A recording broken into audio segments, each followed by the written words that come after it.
We are here, and we're extremely pleased that you are. What are you doing here? We see you have dragged your physical bodies here. That's a good thing. You are knowing what you are wanting, why you've come. Focus into greater clarity of what you desire, wanting to move some things along, wanting to understand how it works, because you've been focusing. Feels like things should be moving along, doesn't it? And if they're not, you've got some questions about why not. And we want you to understand that it is a subtle thing. It's a subtle thing sometimes, because it's hard to know it when you are in your physical bodies as you are. But you are vibrational beings. And everything in the universe is vibrational. There's a vibrational current, a vibrational conversation. Everything runs on this current, this river, this stream. It's the communicative basis of the universe. And so you're so good at translating vibration that you don't know you're doing it. What you're hearing, your ears are translating vibration into the sound that you hear. Even what you smell is a vibrational interpretation. What you taste, what you see. Everything about your physical senses, see it, hear it, smell it, taste it, touch it. You are really good at vibrational interpretation. Well, understanding that, we want to help you, if you want to, and it won't happen if you don't want it, to open to a further understanding of the vibrational nature, not only of the universe and of your physical world, but of your physical apparatus. We want you to understand that words aren't what make things happen. It's vibration. And vibration is often misunderstood. In other words, you hear someone shouting, "Don't you know I love you?" And in that moment, love is not in the air. "Don't you know I love you?" It doesn't show, Mom. It's not showing right now because it isn't present right then. What is present is frustration or anger or fear or something that is causing those words to come out in that way. And the universe is responding, better said, the law of attraction, which is the basis of this communication of the universe, is responding to your vibration.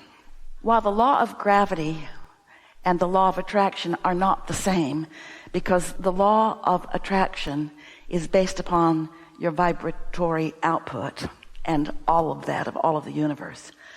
But the two are similar in this way.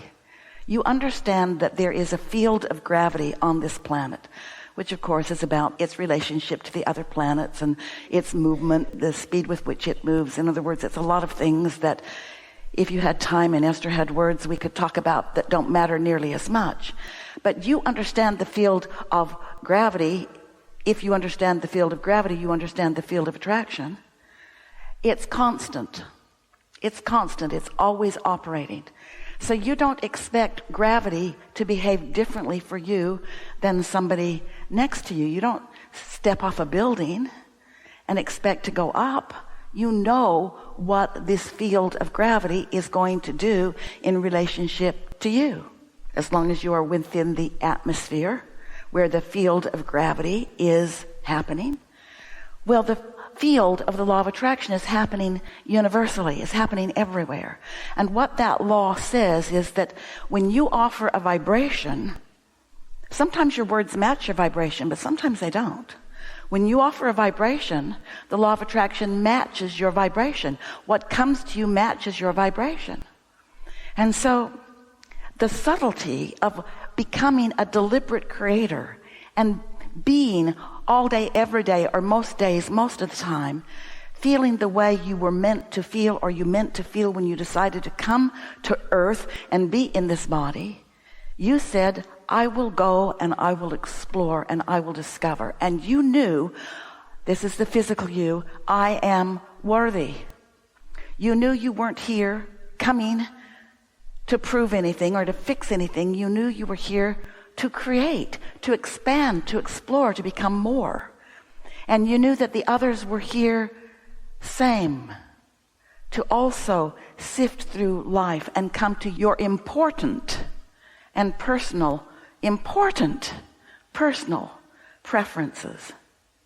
And you knew that once you identified through what you were living, what you were observing, you knew that once you came to some clarity of what you prefer, and by the way, you knew that that preference often would come through a juxtaposition of knowing what you don't want.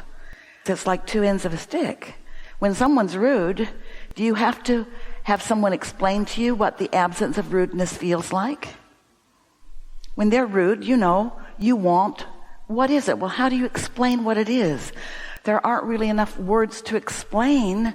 You know that when you feel mean, that you don't want to feel that way, but how do you describe the love that you really intend when you feel so mean? You can't find love from mean, not in that moment, but there is a knowing of what the absence of mean feels like, just like there's a knowing what the pinching off of love feels like. In other words, this is how you figure out who you are and what you want, and you're doing a really good job of that. And we call that process step one. Life helps you to discern who you really are and what you really want. More of that love, more of that confidence, more of that vitality, more of that vigor and interest and eagerness and passion for life. More of that. That's who you are and what you want. And when you are observing or living or being something less than that, you don't feel good. And you know why? Because your inner being, we need to talk to you about your inner being. Your inner being, the you that you were, the you before you came and think that you are the you that you are now, that's who your inner being is. Some call that source or soul. We call it your inner being. It's that knowing consciousness that decided upon being in this body at this time. So you came, part of that consciousness, focused into this body. But the larger part of you remains non-physically focused. That non-physical part of you, who is aware of everything you are about, every conversation, every experience, everything that you're about. Your inner being has an opinion, not the best word, because opinion doesn't sound like a happy word, but it is. Your inner being has an opinion about what you're focused on. And when your opinion and your inner being's opinion aren't the same, then you feel negative emotion, which is what you always feel when you're not full on you. In other words, when you feel like you are inadequate, your inner being, who never has felt that and never will feel that, continues to know your magnificence. But when you focus away from that, you feel that you've focused away from that. That's what negative emotion is. When you witness someone around you behaving in ways that upset you, and you feel that discontent with their behavior, it seems like the feeling is about their behavior, but it isn't. That feeling is about you choosing to focus upon a behavior that your inner being is not focused upon. Because your inner being knows that every particle of the universe contains wanted and unwanted. There's the potential to focus to the full wanted or to the full unwanted or something in between. And your inner being always chooses to focus upon desired and whole and love. That's what's real in this universe. That's the law that is real. But you get to choose and you get to focus. And it's important that you do. This contrast is important to you and to all that is. Because when you focus in variety, then you can decide. And when you decide, then you can join your inner being, who is focused upon the outcome that you are reaching for. I want to give you a sort of spoiler alert here, in that everything that you want, you or anybody, everything that you want, whether it's a relationship or a pile of money or a condition, a situation, any manifestation, anything that you want, is because you believe you will feel better when you have that. And the reason that you believe that you will feel better when you have that is because you know that feeling that you feel when you are not opposing who you are. You believe that if you have that money that you will feel better. And we're not saying that you won't. But what we are saying is it's not having the money that makes you feel better. It's not thinking that you can't have it. It's the understanding or belief that you are the creator of your own reality, that you get to focus in a way that then the law of attraction will bring to you. You got to put it out the way you want it to come back. In other words, you get what you think about whether you want it or not. Better said, you get how you vibrate whether you mean to do it or not. People argue with us about that sometimes, especially when we are new to them. They say, I cannot possibly be the deliberate creator of my own experience because there are all kinds of things that are happening to me that I do not want, and I would not have done that to me, so someone else must be doing it. And we say, no, you're doing it. You just don't know you're doing it. And that's what we meant when we say it's a little bit subtle. Because you maybe grew up thinking that if you yell loud enough and push hard enough against something, there's a war against cancer and a war against poverty and a war against teenage pregnancy and a war against. They're all getting bigger because this is a universe based upon attraction. It is about inclusion.